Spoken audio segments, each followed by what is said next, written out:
Hey, I'm Dagny, and I'm in Benin. I hope you're ready because we are about to have a very fun experience. I am in Benin to attend the West African Kizomba Festival and do some exploring and tourism. So let's unpack that while we drive from the airport to the hotel. I started social dancing and learning Kizomba and Salsa for the first time in Accra around October of 2021. I continued to be consistent and gradually started leaning more and more towards Kizomba and the different versions that come with that genre.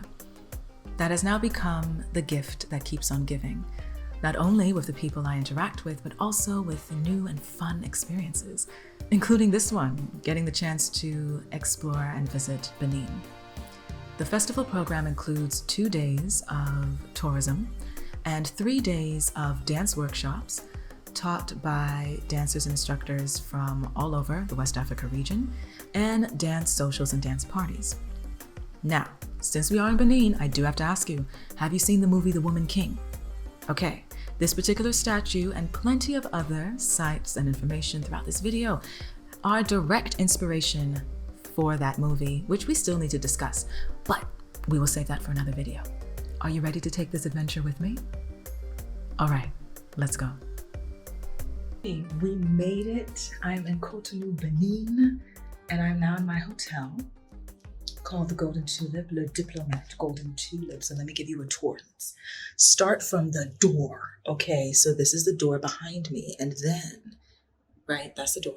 We have a peephole and like 2 locks situated, 3 locks, just in case ninjas come in. Here is the bathroom. Yeah. And then on this side, I have closet space with an iron. There's like a shelf situation here and a fridge down here. Yes. And then this area here, this is the room.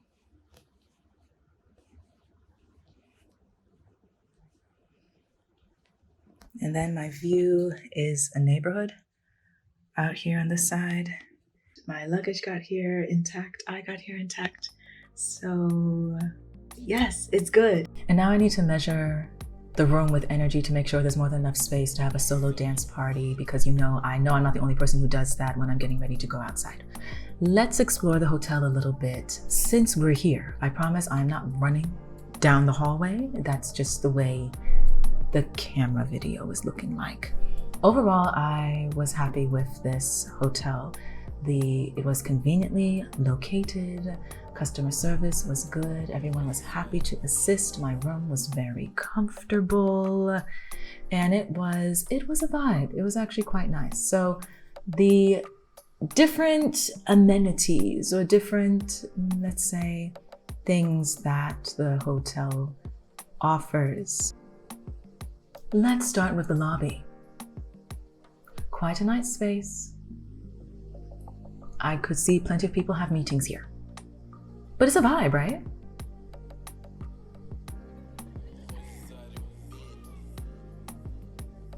Then they have this space up the next floor, which they call it the work and play area, which is actually really cute. Like, I definitely could sit over here and read a book. Also, I think because I was in dance mode for this trip, everywhere I went, I could see or was always looking for cool spots to dance. So I looked at this and I was like, this could be cute. We could do a dance party out here. But I feel that's because dancing was the main thing for most of my time on the trip. But do you agree with me though? Wouldn't it be cool to be dancing out here though? Yeah, I know. The dining area was also quite nice. I primarily ate breakfast in terms of the menu that I have an experience with. The food was good. And then right outside is their pool area, which was also neat and relaxing.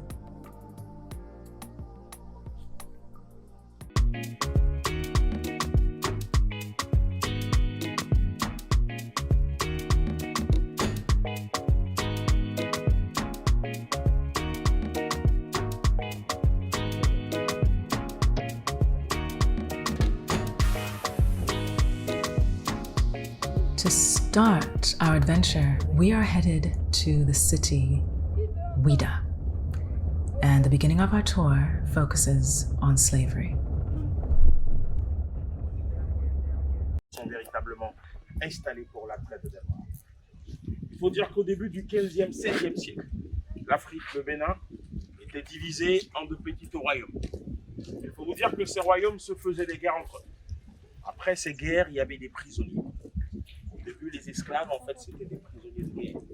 Parce qu'en fait, les prisonniers de guerre, c'était des ennemis de guerre.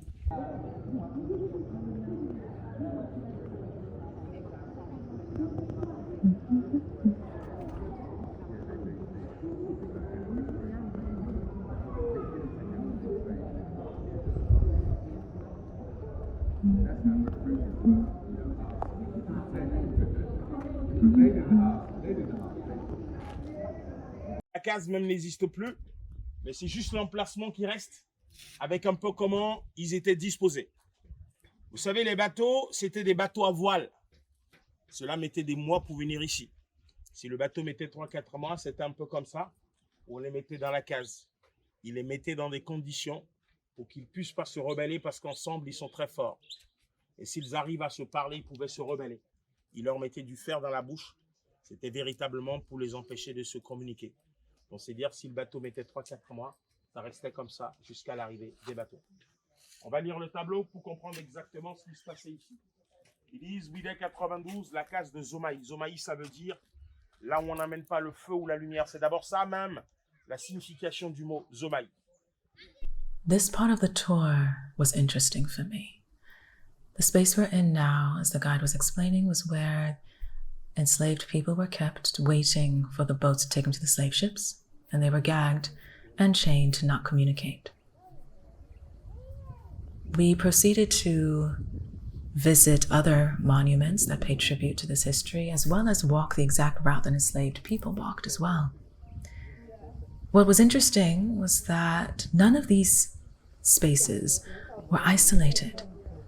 There are people and whole communities living right there, going about their daily lives, washing their dishes, playing with friends, joking with neighbors. And it got me thinking. Two things I want to share with you. The energy here felt heavy and light at the same time, which was really confusing for me at first. First, I wondered, at that time, as they probably were also people living there and watching other Africans walk by chained. For the ones who were not exiled because they advocated against slavery, and for the ones who were not participating in the trade, but just living their lives, how did they feel? And what stories did they pass down to other generations? And what details did they choose to hide to dictate the story that those who live there now would possibly share? Another thing this made me wonder was the fact that the past and the present in this space coexist. Neither one is frozen in time, which maybe is a good illustration of how all of us who are connected to this part of history have been dealing with it and may always have to. And what I thought was encouraging was seeing how this dynamic plays here, as in the people here are choosing to not be frozen in time and not be frozen in the pain, but possibly live with it, not pretend to have amnesia, but maybe live beyond it. That's a beautiful food for thought.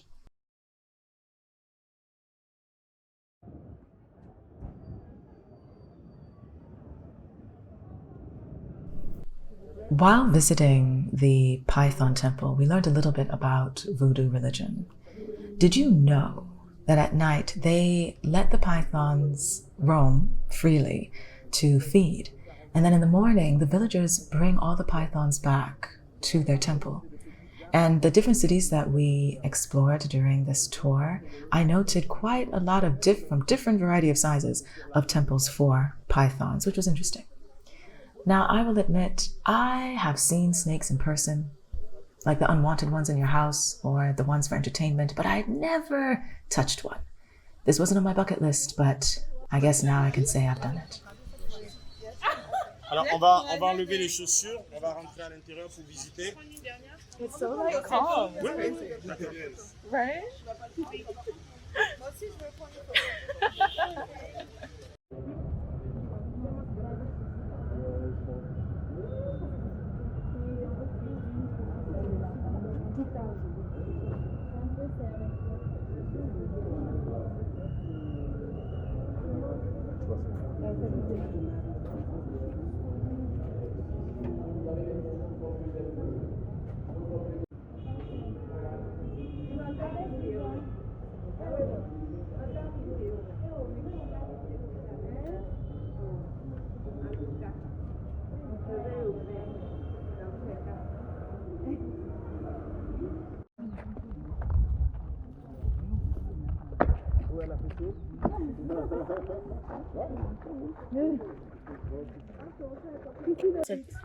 Soyez les bienvenus.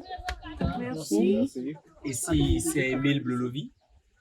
Et mon second parcours nouveau. Il est notre piroguier. C'est lui qui va nous amener sur le site. Mais avant ça, on va vous raconter un peu l'histoire du village et aussi l'appellation Gogo-Tempon. Qu'est-ce qu'il veut dire Gogo-Tempon? The story behind the name of this village wetland area has to do with the fishing industry. So the fishermen here, after or before finishing the transaction, would pat the booty of the ladies who bought the fish. And these ladies would then describe this area as the place they buy fish is where their buttocks is tapped. The name itself translates to mean booty is capable or powerful. So now you officially know the origin of booty, booty, booty, booty rocking everywhere. We had a meal, a lunch here, which was nice. And then there also was a clay bath. Now, I myself did not participate in the clay, but I did take pictures and I was there for moral support.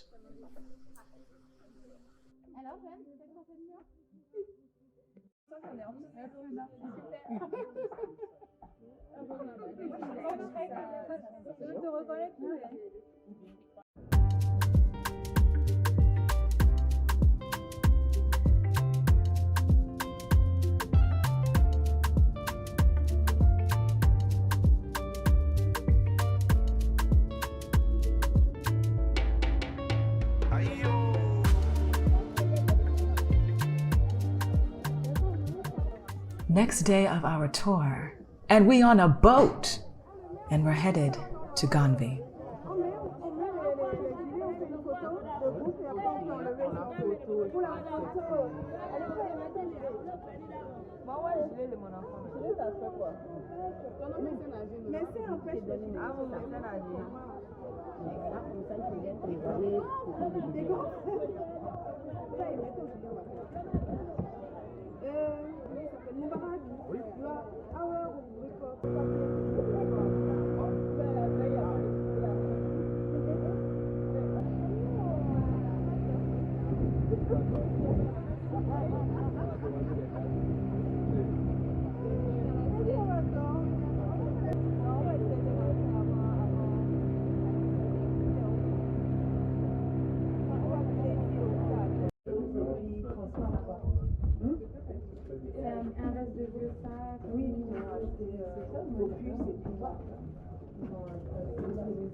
Ganvie is known as the Venice of Africa, and it is the largest lake village in all of Africa. The people here built it about 400 years ago. We spent the majority of this day here exploring, and it felt so serene, almost as if you walked into another dimension. What was also interesting was that as we are floating by, I made an extra effort to angle my camera or not take photos or videos when people were closer to us, just to be respectful of people's privacy. But I also took note that anytime we passed by children, some of them would wave, some of them would hold their hand out as if they're expecting us to give them something, but a lot of them would also pretend as if they are holding a camera, taking photos of us, which I guess shows how much of a tourist attraction this is. We had lunch here, and then as you can see, we all did some water bikes. And let me tell you something, this is much harder than it looks. I did it myself, and I wasn't ready. I mean, we finished and came back, but I wasn't ready. If you want to see evidence of that, you got to go to my blog at dagnyzenovia.com. But this was really, really a beautiful day.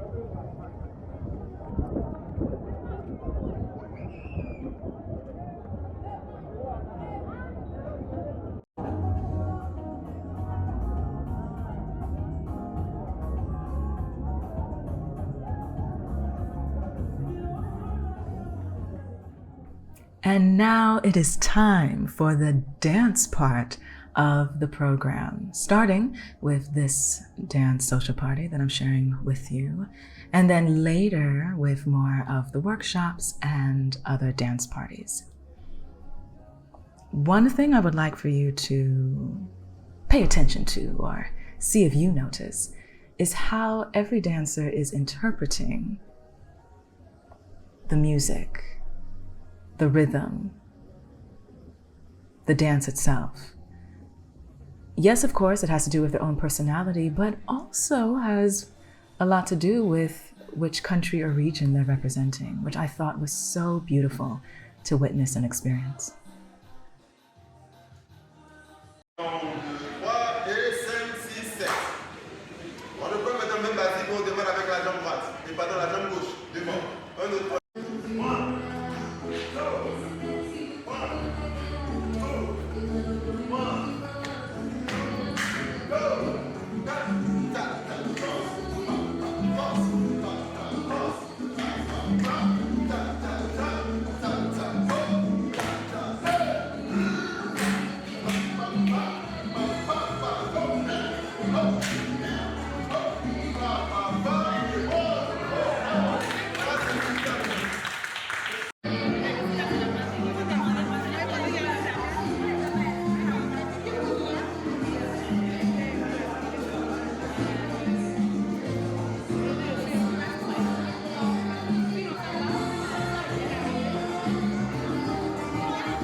Okay, I promise I am not playing favorites, but this right here is the level of smooth and playful and elegant that all of us dancers strive for. Like, do you see this?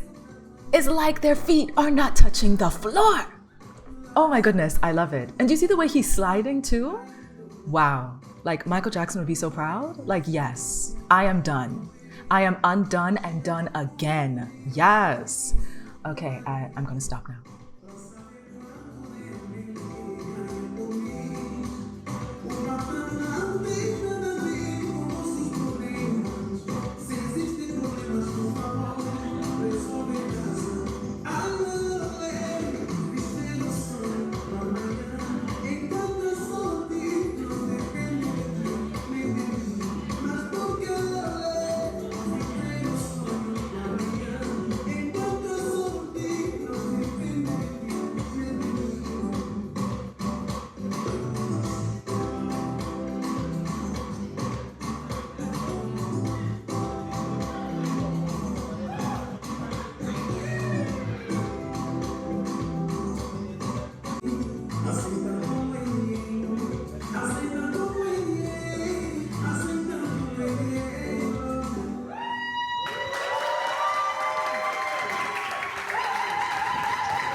It is the final day of the festival program, and I'm taking advantage of this beautiful weather and walking to our next dance location. And when I say beautiful, it is still ridiculously hot, but I love that we have more blue in the sky today, so it's not as overcast looking.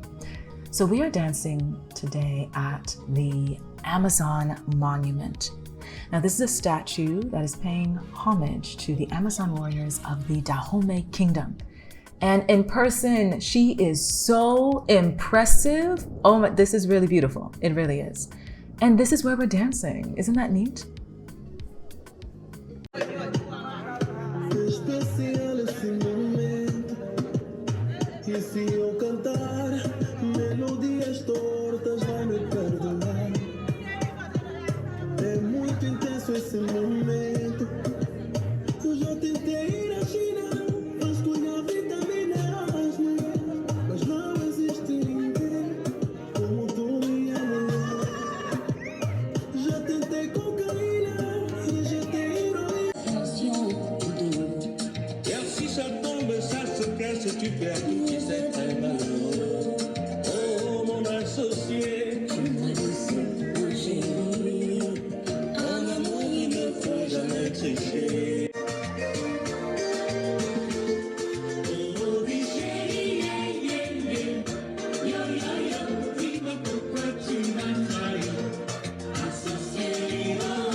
So we're going to come back in the evening because they do have lights more of the wall. We only got to see the first part of it because it's too hot to try and do the rest. We were so excited and eager to explore the longest, biggest graffiti mural wall in Africa. But early in the afternoon is not the best time to do that. But we will be back when we don't have to melt in order to do this. But look at the details. Isn't this beautiful?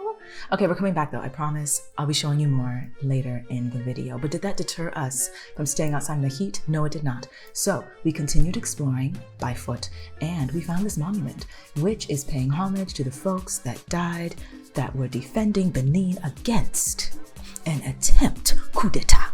So let's just appreciate the workmanship of this statue and this monument space.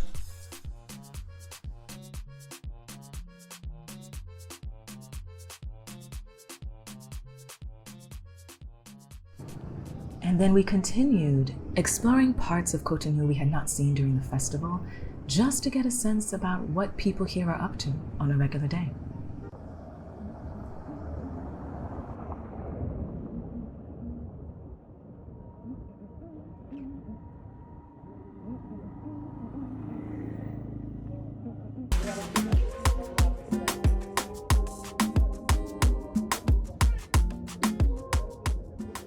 A group of us spent the afternoon at the poolside at Hotel du Lac, which is also in Cotonou, and was relaxing. Quite a neat space, quite big, and also really nice location because you also get this view of a lake. Like, look at that, isn't that beautiful? We really did have fun, and because we are a group of dancers, we had to create a mini music video because why not? And then later in the evening, the space near the lake turns into a nice dinner spot with white tablecloth playing light jazz and bossa nova for the guests. So you should definitely check it out when you're here.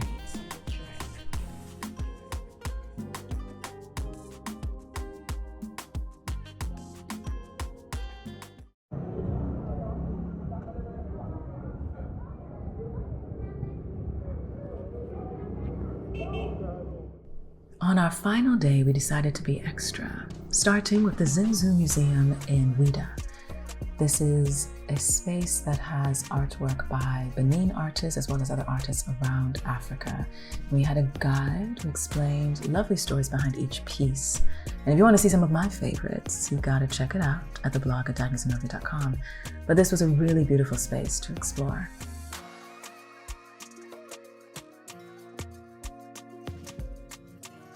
Across the street, they also had an arts and crafts space. And aren't all of these fabrics so beautiful? Unfortunately, I could not take all of them with me. Next, we went to the sacred forest, and we learned more about voodoo religion and the different deities. Did you know there's a particular special tree here? And according to legend, the king of the Ouidah kingdom in the 16th century fled to this area during a conflict with a neighboring kingdom, and he turned himself into a tree. When the warriors of the neighboring kingdom came to follow him, a bunch of pythons came out of nowhere, attacked those warriors, and shooed them away. Thus, this particular big tree is very important for voodoo rituals, initiation ceremonies, and inspiration, and pythons are a symbol of protection and further respected with temples. Back in Cotonou, we then had a meal at this restaurant, and it's giving views, it's giving location, it's giving vibes on vibes. Customer service was great, food was prompt, and it was really a lovely, special space to wrap up our last day in Benin. Like, look at this sunset. What is life? Life is beautiful, that's what it is.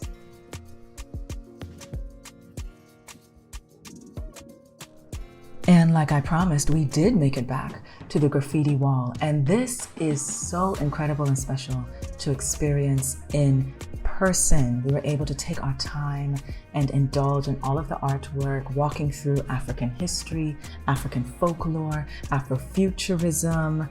This is legit. It's such a wonderful initiative, seeing so many, not only art pieces, but the amount of collaboration that was required to create this. So if you want to see my favorites, make sure you check out my blog at dagnyzenovia.com.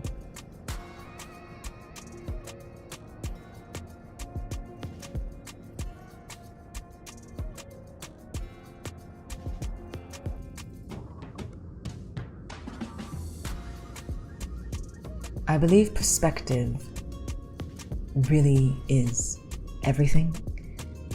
And being able to view the places that I explored on foot, seeing them at this altitude is really cool.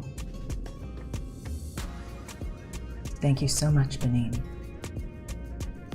But wait, there's more.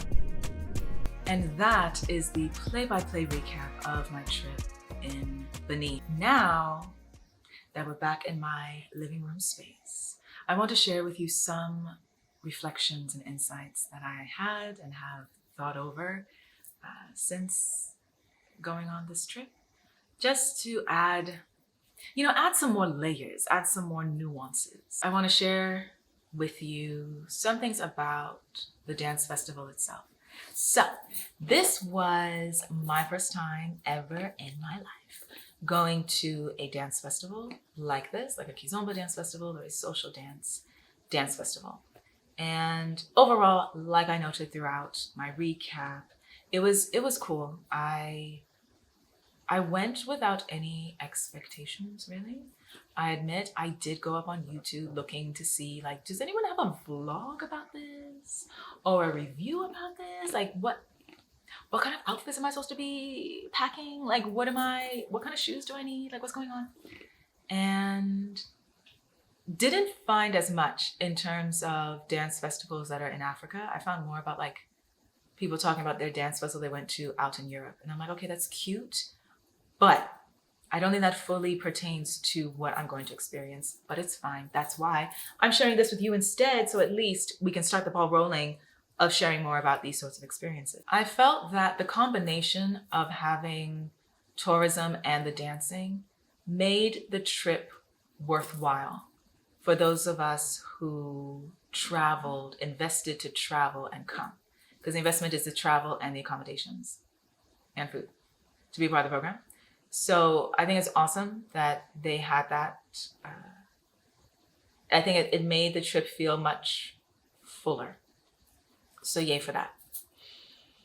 In addition to that, In terms of suggestions of what I observed and what I think would be cool if we figured out how to add them and stuff, when it comes to the guests, like those of us who came, regardless if we live in that country or not, I think it would be really cool to have more opportunities for the guests to mingle and interact outside of dancing.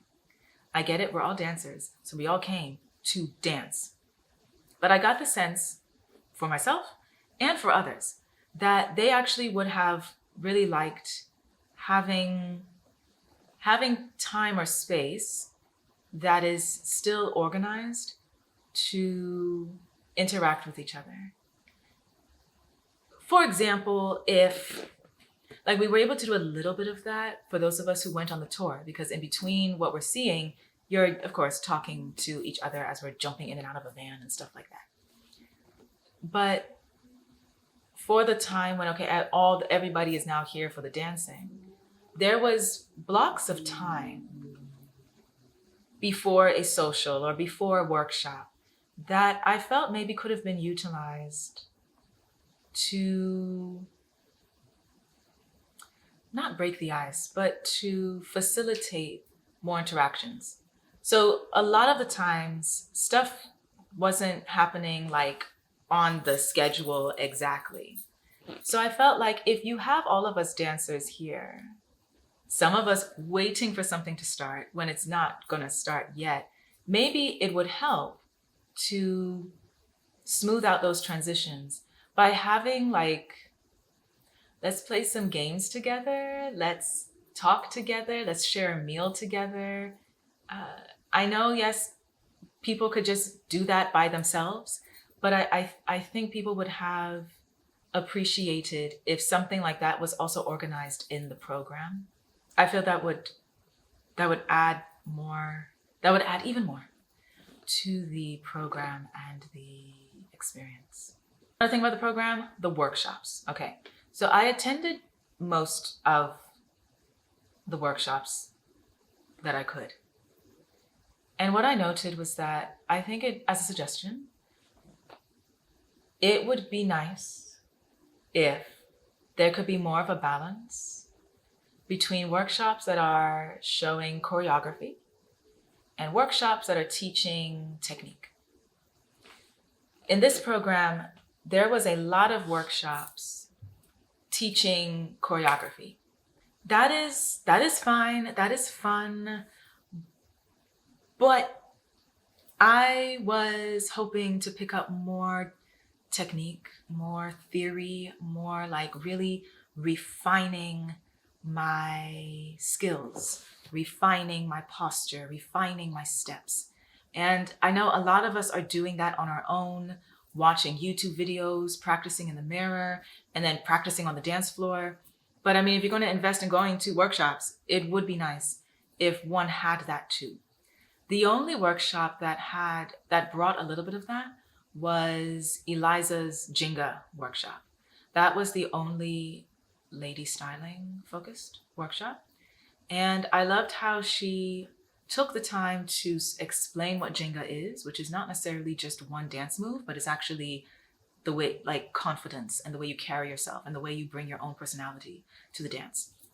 I also love how she broke down elements of the different types of Kizomba or genres, because she herself is originally from Angola, the source, because Kizomba is originally from Angola. And I loved how she described, I'm paraphrasing it, but I love how she described the differences between, she said, samba means life. So you're supposed to be playful and fun. That's the persona, or that's the attitude that you are carrying, or that's the energy. That's the energy you're carrying in the dance. While Kizomba is romantic. Bring a little lover energy in it. And then ghetto Kizomba, which she called it ghetto Kizomba, which I'm not sure if that's the same as compa or zouk, or is it completely different? Please let me know in the comments. That is where sensual dancing comes into play. That's where you bring in your grown and sexy energy. I love the way she described that or explained that, making an extra note to understand that the way Kizomba has evolved as people from outside Angola has taken it up and created fusion and urban and all these other types that tend to sometimes give a like generalized blanket vibe of all of this is erotic or all of this is sexy, when traditionally it's not. There's differentiations in there. Now, do you see how there's so much I learned from her workshop, like in terms of like different ways I can move my hips, different ways I can bring more of my personality while I am following. I didn't really get that from any of the other workshops. I got like mini choreography that was fun for the moment. And maybe at some point I can bring in some of those moves in my dancing regularly, but I got a bit more substance from Eliza's workshop. So it would be nice if one could balance that. And I know timing is something on that, instructing is something on that. Like I know there'll be different ways to implement that. But I feel it would provide a more substance. It would feel more substantial. Also, give space to learn more about the different variations of Kizomba that we have throughout Africa, since the majority of the guests were African. And for me, it was really cool to see how Kizomba is interpreted. Like people from Cote d'Ivoire dance it differently. The signals are different. The way they feel the rhythm is different, which is really neat. Or people from Togo, or people from Senegal. So that was really cool and what I really enjoyed. And I think we could bring even more of that if we balanced bringing more technique and refining people's skills in a way that works with the timing, because I know you can't put a whole semester-long curriculum within an hour or within 3 days, but we can try something though. And I want to share with you an experience that I had. And this was separate from the program or separate from the festival. And I'm sharing this to raise some awareness and maybe help us figure out how we can resolve this.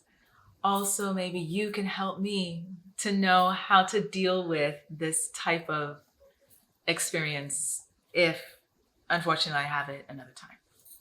So, at the hotel I was staying in, due to the way the program was, I either was leaving kind of early in the morning, so I would leave before breakfast was served, or the program would have cut into my sleep time so much that I would sleep through breakfast and then wake up in the afternoon to go onto the program and eat somewhere else. So the first time I got to finally eat breakfast at the hotel, I had plans to go out with some friends later in that day. So I went to their dining space and had their breakfast, which was fine. Now, shortly before I was finished, one of the ladies who works there, who I'd interacted with a little bit the day before, came up to me and asked if I can help them practice English. And I'm like, yes, of course, okay. So we had a little conversation in English. I'm asking her about Cotonou, what's rent like, what's your commute to work like. Told a little bit about I was here to do dancing. Does she dance? If she does, she should come and join me tomorrow to dance. I'd be inviting people, okay. And her English actually was great. So I'm like, girl, you got this. So that was a lovely conversation, lovely person, appreciate it. After she left, I finished my food. And you know how, I'm eating on my own, obviously, but you know how, like, if you are being intentional about your meal and you're not rushing off to somewhere, you will just finish your food, sit back, and just enjoy your present moment. I'm sitting near the window. There are other people there. There are other chairs. There's some empty tables, some not. I'm sitting at a table that's just for two. And I'm near the window. So I'm looking at out the window. It really was a beautiful day. And I really was just in a moment of feeling grateful for this present moment. Like, I can't believe I'm actually here. I actually have had these experiences. Like, this is so cool. Looking forward to, the adventure I was going to have later that day. And just feeling, feeling proud of myself and loving on myself. Yes, in my own quiet moment. And then this man comes and sits at my table. There were other seats. There were other tables. So it's not like there was nowhere else for him to sit. He sits at my table and just starts talking while he sits down in French.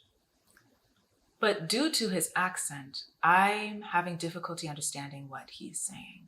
Yes, I can understand most French and I can speak some French. I'm still learning, so I can be fluent. That is the goal.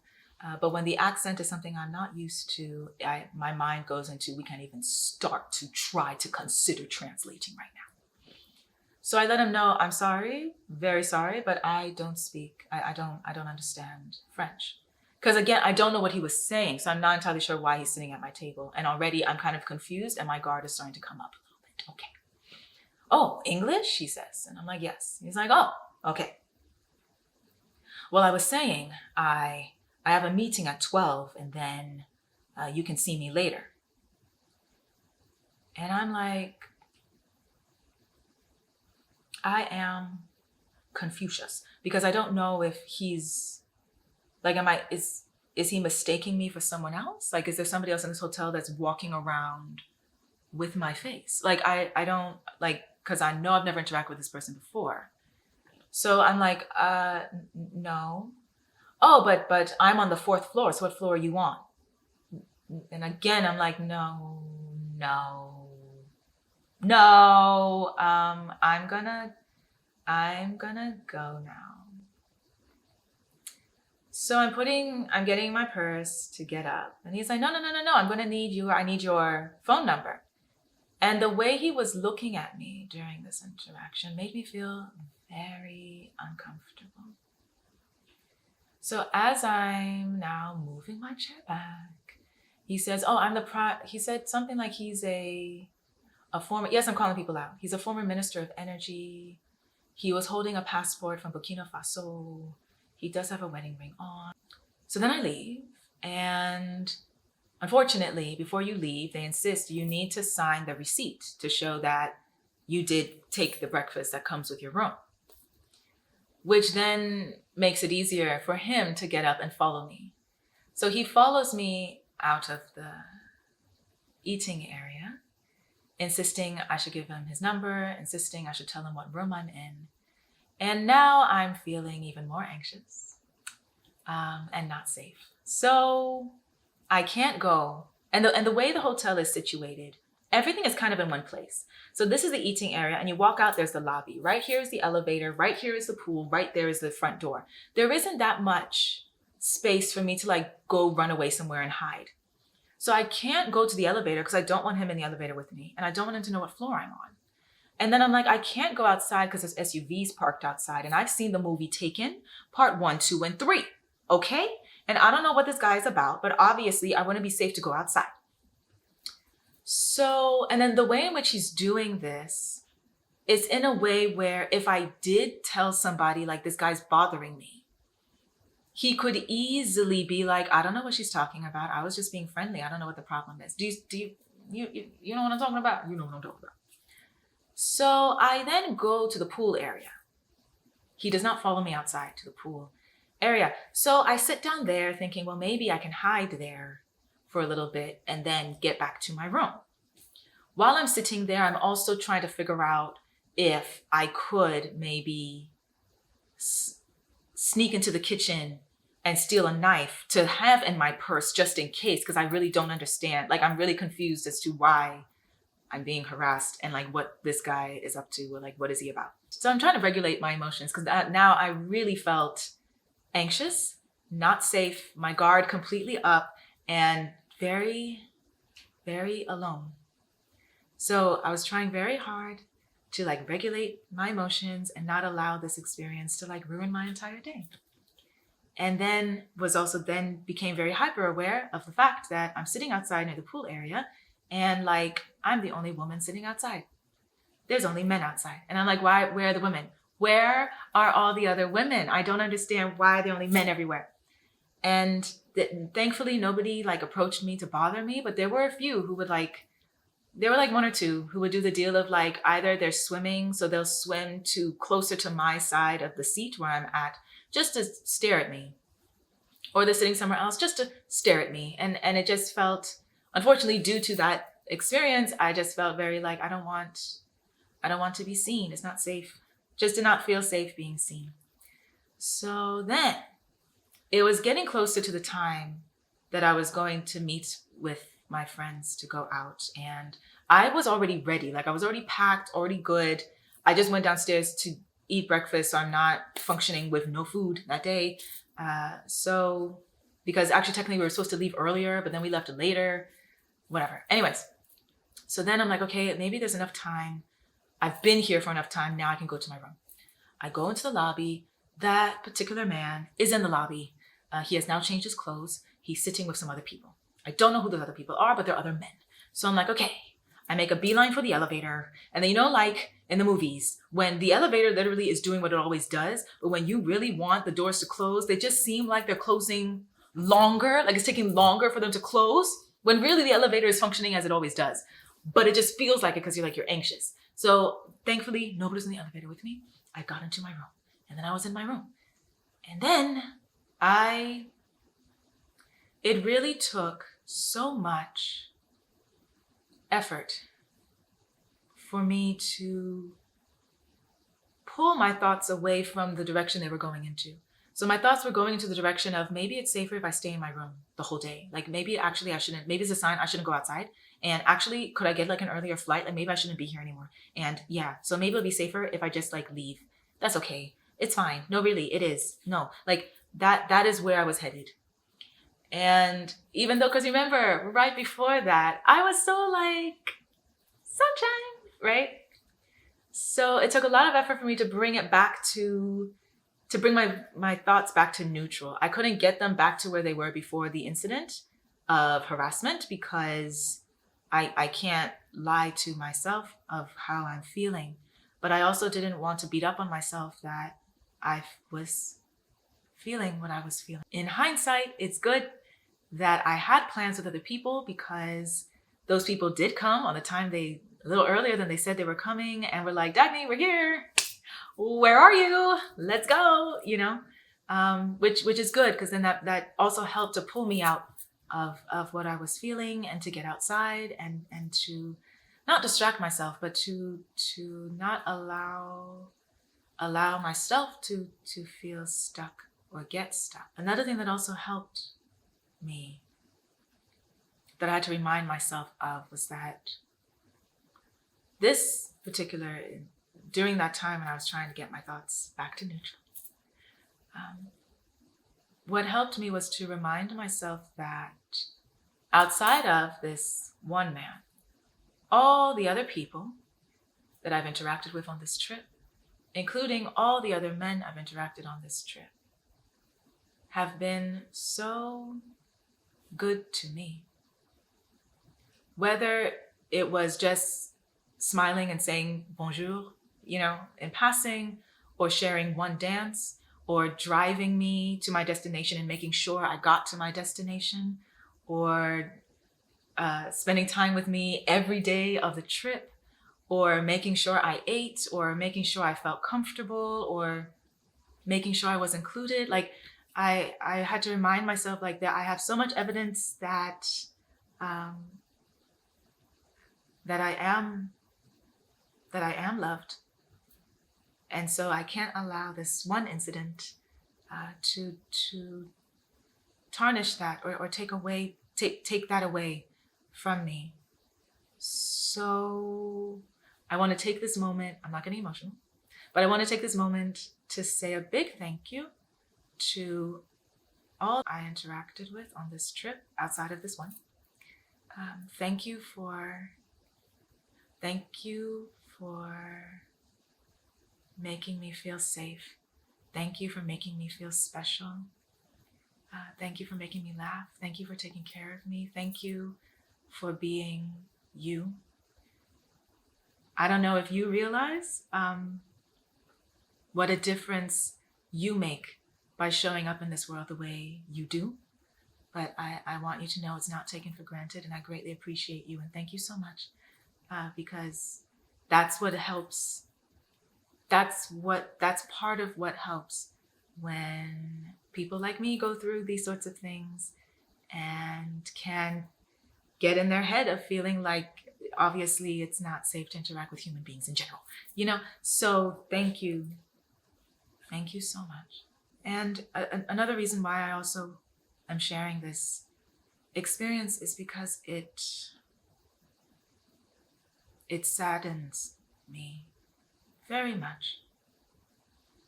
I sometimes may have the privilege to walk away or speak up or hold people accountable, but a lot of other people don't have that privilege. And so just because I got away doesn't mean that particular man did not proceed to harass someone else or possibly multiple other people while he was visiting. And this is not the fault of the hotel. It's not their responsibility to babysit their guests. Yes. This is not the fault of Benin. It's not the fault of a program. I just feel we deserve better, and we shouldn't have to go through things like this. And we have been in a time where stuff like this has become the butt of a joke, has become something we've desensitized, something, well, is it really that big of a deal? Something, are you sure that's really what happened? Something where we flip it and insist that, well, maybe that happened because I was doing something. Maybe I was dressed a certain way, or I was carrying myself a certain way, or I was giving off some impression. And I feel that really takes us away from the point that somebody was made to feel unsafe and anxious and harassed on purpose. And that's not kind. And that's it. And we shouldn't look to figure out who should you shift the blame on. It should be more of how are we collectively and individually shifting so that we're not doing this anymore, that this type of behavior is not seen as normal. Which then also saddens me because it reminds me of conversations I've heard from time to time of when people complain about how they should or should not approach women if anytime you do, they say it's harassment, which I find, again, you're completely missing the point if that's what we're arguing, because the energy of approaching someone you're interested in is very different from the energy of approaching someone you want to harm. No? So it shouldn't be confusing about which one would somebody be open to and which one would somebody be running away from.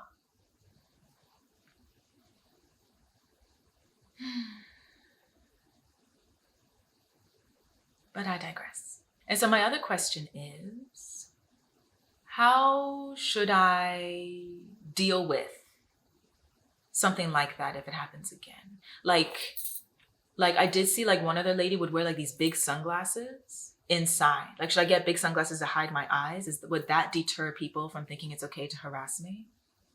Or should I dress like a man to go eat breakfast by myself in a hotel? Because that would stop people from trying to harass me. Would it be good for me to carry a knife in my purse all the time? Is that what would help deter these sorts of incidents from happening? Let me know in the comments. Yeah. Next thing I want to share with you, if you don't already know, I am vegan, vegetarian, Dagnyiarian. That's actually a term my sister coined, which I like because I eat in a way, the way I eat is really more aligned to what my body needs as opposed to fitting completely in one label of vegan or vegetarian. But making it easier to explain to other people what I eat is easier to say, yes, I'm vegan. I don't do meat or seafood or dairy or most fast food. Fine. Being vegan on this trip was a challenge, okay?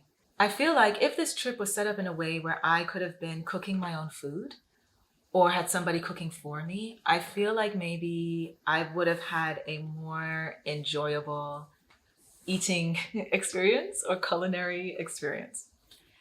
That was not the case on this trip. So I was kind of reliant on restaurants or just what was available around. Two types of experiences that occurred, okay? like I shared, the first 2 days was of the program. We're on a tour, right? And for those 2 days, we were fed a meal. So on the first day in the van, they shared, okay, lunch is going to be an option of fish and something, and I forget it was fish and something else or chicken and something else. I don't know. So that was when I then had to reveal my dark side and let them know that I'm vegan. And is there a possibility of me, can I eat the gari by itself? Is there a stew without the fish that I could eat with the gari? Can I have some, will there be plantains? Can I have plantains? You know, like, is there something that I could eat? And they noticed, okay. We will figure out something for you, okay. Now we were in the van, so I didn't know where we were gonna have lunch, right? We ended up having lunch in this place that is on stilts, on water, where you also can go and get clay put on your body for toxins. And like the clay masks you purchase, they just put the clay on you and then you go into the lake to wash it off because the lake is very salty, so it can like take it off or something. I did not participate in this activity. I was there to take photos and be there, you know, for moral support. Yes.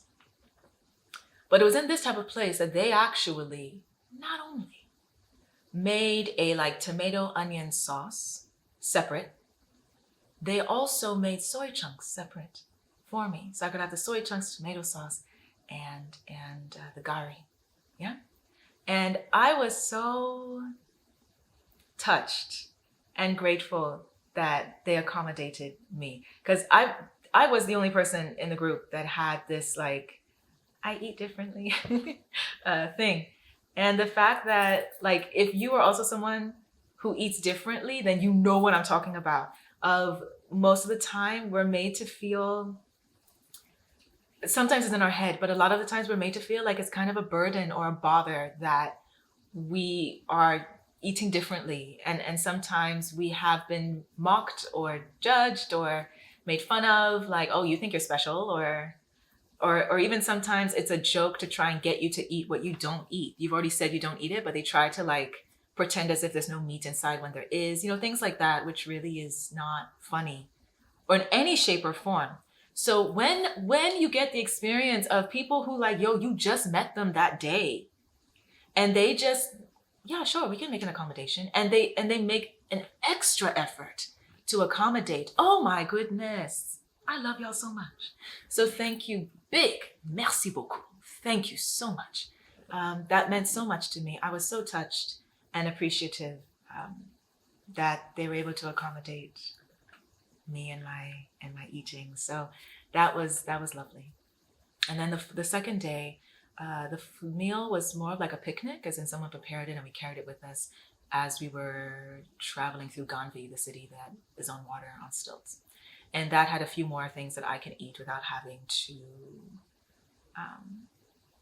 scrape stuff off or like not really eat. After that though, we're kind of on our own when it comes to food. And what ended up happening was I ended up having to do, like for the rest of the trip, that's what, another 8 days or something. I ended up primarily only eating side dishes at restaurants of give me your rice, your vegetables, and your plantains. And I'm making that as my entree. And that's it. So I ended up actually having like one meal a day, supplemented with the snacks I smuggled in from Accra, my groundnuts and my plantain chips and things like that.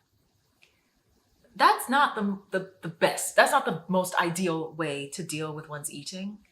I think possibly if, and I found that interesting because I kept on looking, because the places we would eat were local places. It wasn't all like continental food vibe, yeah? So I was looking, because I'm like, well, we're in West Africa, yeah? So we're in the same region. So I was looking like, well, of course, maybe they'll have the equivalent like we have in Ghana of some dishes made of beans, some dishes made of greens, you know? Like, I'm not here to tell a restaurant to come make me something you've never made before, but don't you have like, do you have the equivalent to bambara beans? Do you have the equivalent to contombre? Do we have the equivalent to these things? Do you all make other stuff with plantain as opposed to just frying them? And yeah, didn't, at least for the places we went to, did not find those yet.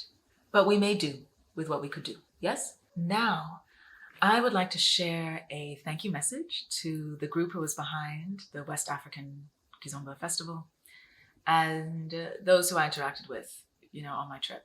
But I need to do it in French because I got to thank y'all for giving me the opportunity to practice my French, right? Okay. So here we go, okay? Here we go. Mais je suis très désolée parce que ma vocabulaire est très élémentaire. Bon? Donc, alors... Merci beaucoup à tout le groupe.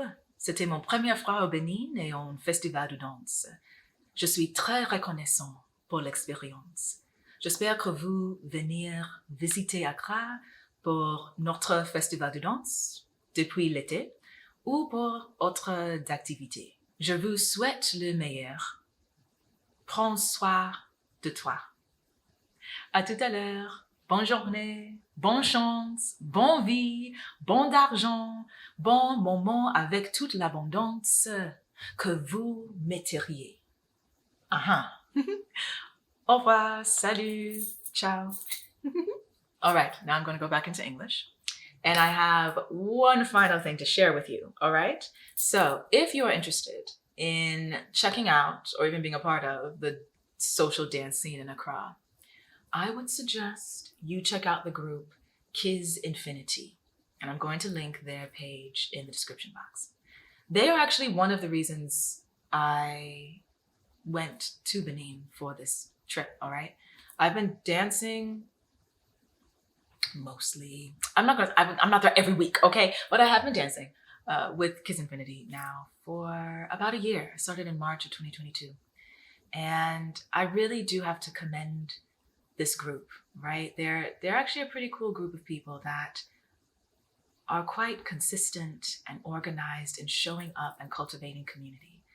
It's not easy making friends or building community as an adult in any part of the world. And that's just the same here in Ghana. And I have found in my experience that picking up hobbies that you can share with other people and trusting that you will find spaces that you can interact with others who are just as committed and enthusiastic and passionate about that same hobby is how you make connections that blossom into whatever they're supposed to blossom into. So Kiz Infinity has been that kind of group that hosts Kizomba social dances every week. Also has a active WhatsApp group community, and gradually is also like leveraging the people in their group. They had like a Zoom webinar about the financial debt, financial economy situation happening in Ghana. They also they volunteer and put together donations to give back and contribute to community, charity, orphanages, things like that. And like I said, they put together the resources and the information to make these sorts of programs accessible to travel to another African country and enjoy dancing and Kizomba, learning a little bit, as well as building or expanding your own community. So you are in luck because this year, Kiz Infinity is hosting a dance festival this summer, July 2023. And it's here in Accra. If you're already in Accra or you're going to come to Accra for the festival, I mean, part of our propaganda is that we are the city that is party after party, after party after party, right? So if we already got that, and then on top of that, we're hosting a Kizomba festival in that space, like it's inevitable it's going to be vibes on vibes, right? So I would recommend that you check out the socials throughout the year, other activities they do throughout the year, and plan ahead and join the Kizomba Dance Festival happening in July. Yes, you might see me there, okay? So I'm telling you ahead of time, giving you more than enough time to practice so you can keep up with me on the dance floor, all right? So I'll, again, link information on that in the description box in the blog post for this video. Because this was such an amazing trip, of course, I have so many photos that I took. So go to dagnyzenovia.com again to check out the blog to see those photos and links and any other things I decide to elaborate on in writing. You will note in the photos as well, like right now, as usual, I am wearing Bandoleer earrings and Bandoleer bangles, which are available, my business, at bandoleermuse.com. Check them out, check them out. And as usual, I love hearing from you. So please let me know in the comments, share with me, what was your favorite part of this trip that I shared with you? Have you been to Benin? Have you been to a Kizomba festival? What was your experience like? What would you like to see more of in these sorts of festivals? Are you coming to Accra to dance with me? Are you coming to the festival this summer? Let me know in the comments so we can continue the conversation. Thank you so much for watching. Be safe. I'll see you next time.